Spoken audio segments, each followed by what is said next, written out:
नमः शिवाय। प्रिय छात्रों, पिछले दिन हमने और आपने भाषा और बोली नामक पाठ पढ़ा था। कक्षा अष्टम के छात्रों के लिए अपनी बसंत में पहला पाठ है ध्वनि।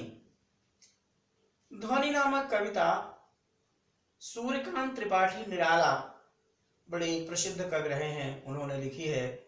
और वो इस कविता के माध्यम से उन्होंने एक पौधे में पत्ते, डालें, कलियां और इनके माध्यम से वो मानव को जगाने का कार्य कर रहे हैं, उसके मन में प्रेरणादायी विचार भरने का प्रयास कर रहे हैं। ध्वनि। अभी न होगा मेरा अंत, अभी अभी ही तो आया है मेरे वन में मृदुल बसंत, अभी न होगा मेरा अंत। कवि कहना चाह रहा है कि अभी मेरा अंत नहीं होगा। यहाँ पर अंत से अर्थ है कवि जीवन का अंत। कवि जो कविता लिख रहा है, अपने क्रांतिकारी प्रेरणादायी विचारों से लोगों को प्रोत्साहित कर रहा है। वो कह रहा है अभी मेरे कवि जीवन का अंत नहीं होगा, क्योंकि जिस प्रकार किसी वन में बसंत आता है, बसंत का अर्थ यहाँ युवावस्था से है। वन में जब बसंत आता है, चारों ओर नए नए पत्ते और पुष्प खिल जाते हैं। इसी तरह कवि कह रहा है मेरे जीवन में अभी युवावस्था आई है, अभी अभी मैंने कविता लिखना प्रारंभ किया है। हरे हरे ये पात, डालियां कलियां कोमल गात, मैं ही अपना स्वप्न मृदुल कर, फेरूंगा निद्रित कलियों पर, जगा एक प्रत्यूष मनोहर। इसके दो अर्थ हैं। कवि कह रहा है ये जो पौधे में हरे हरे पत्ते हैं, सुंदर डालियां हैं, कलियां हैं और ये जो कोमल शरीर है, पौधे का कोमल शरीर, उसके बारे में है। मैं क्या करूंगा, मैं अपना स्वप्न से भरा हुआ कोमल हाथ इन कलियों पर फेरूंगा। ये जो कलियां सोई हुई हैं, मैं इन कलियों पर अपना कोमल हाथ फेरूंगा और उन्हें जगाऊंगा, एक सुंदर सवेरा आएगा। यहाँ पर मानव के लिए इसका अर्थ है ये जो मनुष्य सोए हुए हैं, अर्थात अपने कर्म से अपना स्वाभिमान, अपनी स्वतंत्रता, इसको भूल गए हैं, मैं इनके मन में इनका स्वाभिमान जगाऊंगा और ये अपने को स्वतंत्र कराने के लिए प्रेरित होंगे। पुष्प पुष्प से तंद्रालस लालसा खींच लूंगा मैं, पुष्प पुष्प, प्रत्येक पुष्प से मैं तंद्रा और आलस से खींच लूंगा। यहाँ पर मनुष्य के लिए अर्थ है मैं प्रत्येक मानव के मन से उसकी अकर्मण्यता, उसका आलसपन, उसकी लापरवाही, इन सबको मैं दूर करूंगा और मैं उसके जीवन में अपने संघर्ष से, अपने प्रयासों से प्रेरणादायी विचार देने की कोशिश करूंगा और फिर द्वार दिखा दूंगा फिर उनको, हैं वे मेरे वे जहां अनंत, अभी न होगा मेरा अंत। कवि कह रहा है फिर मैं उन्हें उनका लक्ष्य दिखाऊंगा, उनके जीवन का उद्देश्य क्या है, फिर मैं उन्हें उनके जीवन का लक्ष्य दिखाकर, उन्हें दरवाजे तक पहुंचाकर मैं उन्हें वो मार्ग दिखाऊंगा जिससे वे अपने जीवन का लक्ष्य पूर्ण कर सकेंगे। ये छोटी सुंदर सी कविता सूर्यकांत त्रिपाठी निराला ने लिखी है। प्रिय छात्रों, आपको ये पूरी कविता अपनी कॉपी में लिखनी है।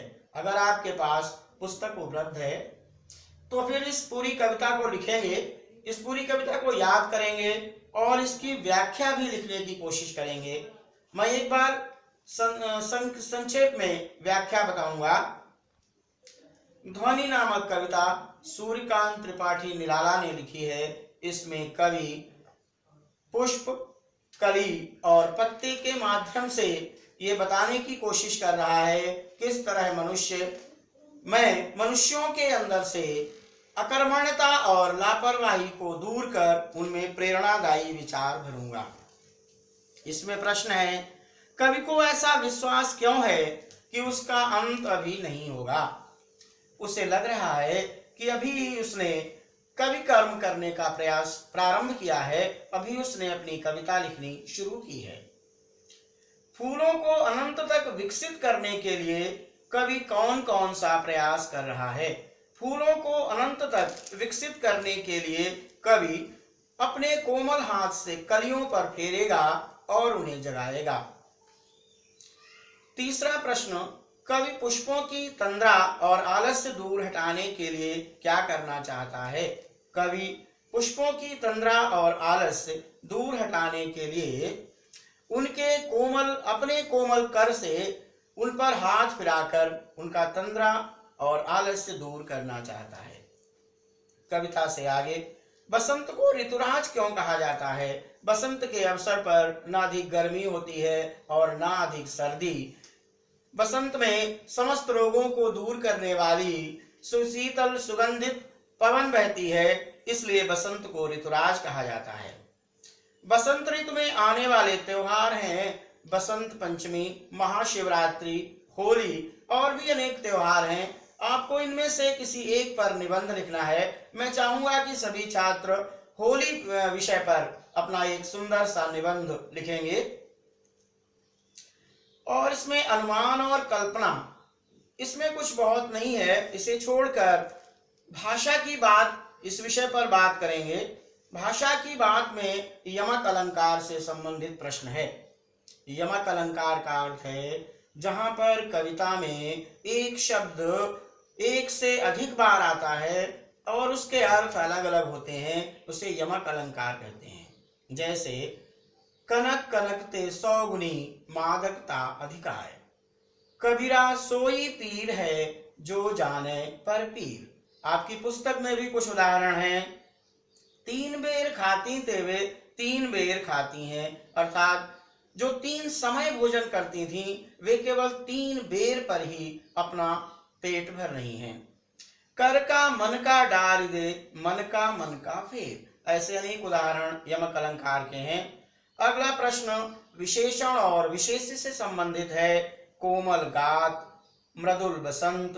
कोमल गात, इसमें कोमल विशेषण है और गात विशेष्य। जैसे प्रतिभाशाली छात्र, इसमें प्रतिभाशाली विशेषण है और छात्र विशेष्य।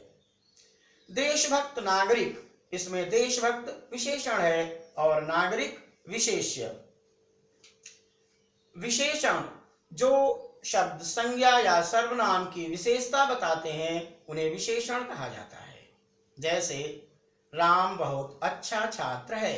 अच्छा छात्र, अच्छा शब्द इसमें विशेषण है।